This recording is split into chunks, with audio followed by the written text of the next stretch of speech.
Hello and welcome back to my channel. It is cake time again, and it's Ya's birthday, and I have shared their birthday cakes for so many years now. If you're new to the channel, I share what I make for my kids' birthday cakes.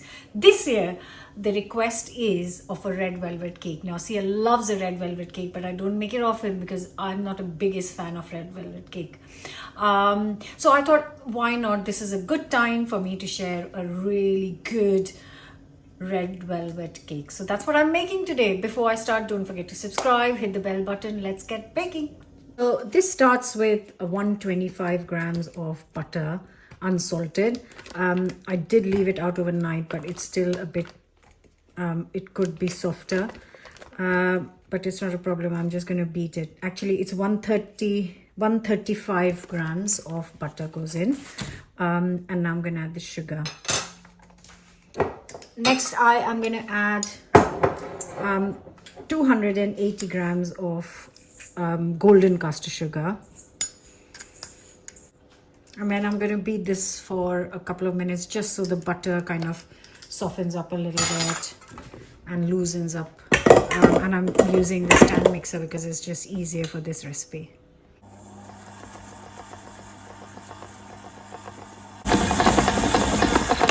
So it's been a minute. I didn't do it for two, and kind of that's how it's looking. What I'm going to do next is, before I add anything to that, I am going to add dry ingredients in a bowl. So I'm going to take 300 grams of plain flour. Now in the same bowl with the plain flour, I'm going to add 30 grams of cocoa powder. Next, it's going to be half a teaspoon of bicarb of soda and half a teaspoon of baking powder. And this is all the dry ingredients ready. So I can just give it a little mix, and then I'm going to get the other ingredients ready. Could have taken a bigger bowl, but that's the problem I have with most of my recipes. Never mind. Now you can use some buttermilk. Oh, I needed to weigh this. How silly.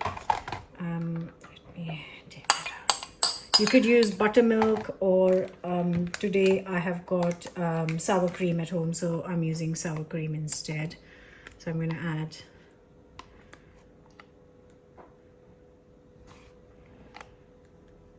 ,200 grams of sour cream. Next, I'm going to add a teaspoon of white wine vinegar to this sour cream. And some, obviously, very important red coloring. Just going to check. Definitely could do more.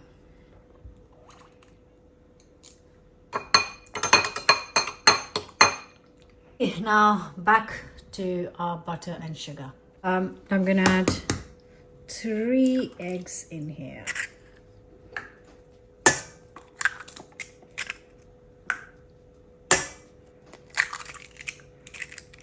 Give it a mix.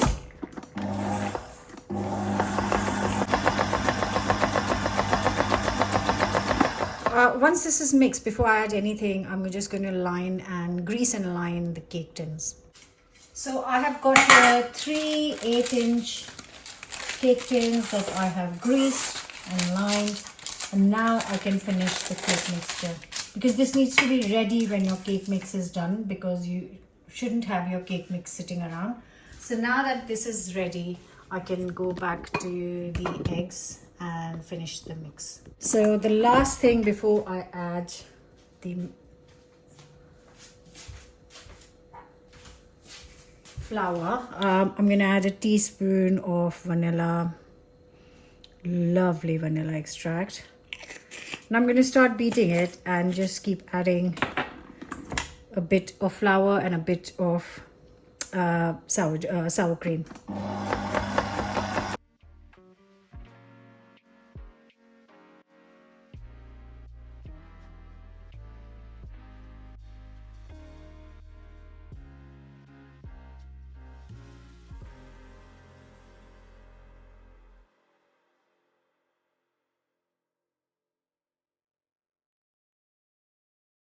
I've just added a little bit more color because I really don't think this is going to get to that color, but that's what I have at home.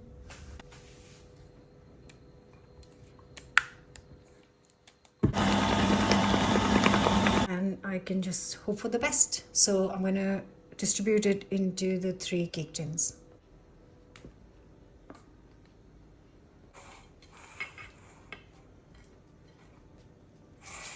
So these are not very thick cakes. I'm going to give it 20 minutes. I'm going to check in that. I don't want to dry it out. So 20 minutes should be fine at 180C. It's got a bit more than the others. 180C or 160 fan. And yeah, going to check in 20. Right, so I left these for 3-4 hours. It was light outside and now it's dark. That's how long it has been. These are looking really nice. I am now going to make the icing for it. So for the icing, I need butter. And I have kept it, like for the cake I made this morning, I kept it outside. It's still not like super soft because it's obviously cold nowadays. So I need around 150 grams of unsalted butter. And it's not extremely soft, so I'm just going to use a hand blender and just beat it for a couple of minutes.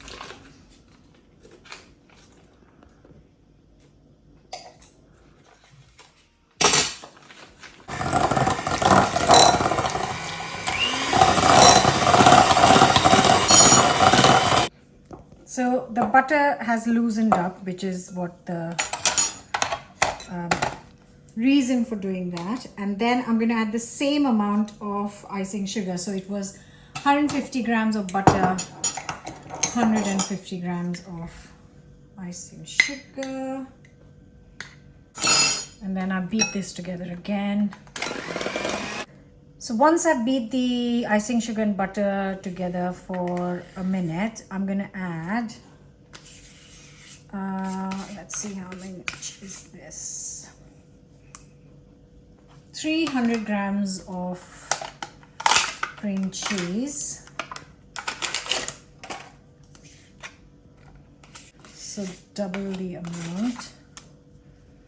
And then all I have to do now is bring this together. I'm going to actually put a little bit of vanilla here, but it's with butter ice. Okay, just a dash of vanilla.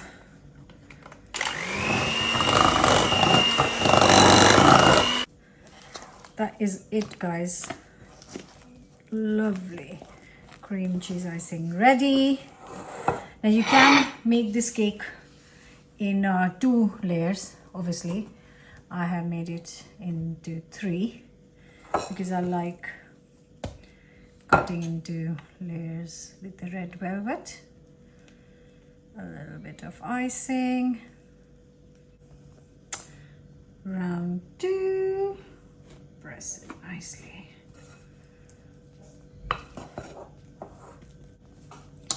And then round 3.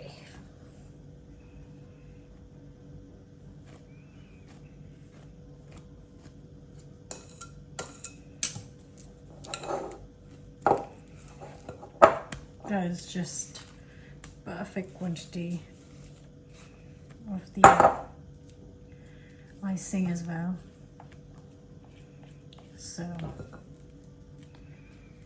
with this cake, you have to, because it's got cream cheese, you kind of have to keep it in the fridge, which is a shame, but it's okay.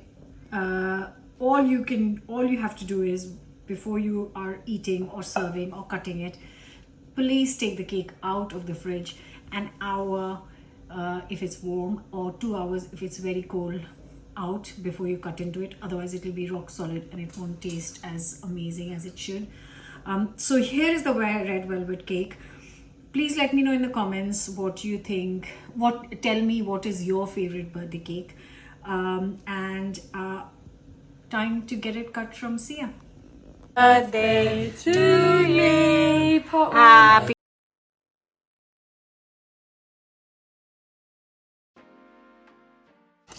Happy birthday to me.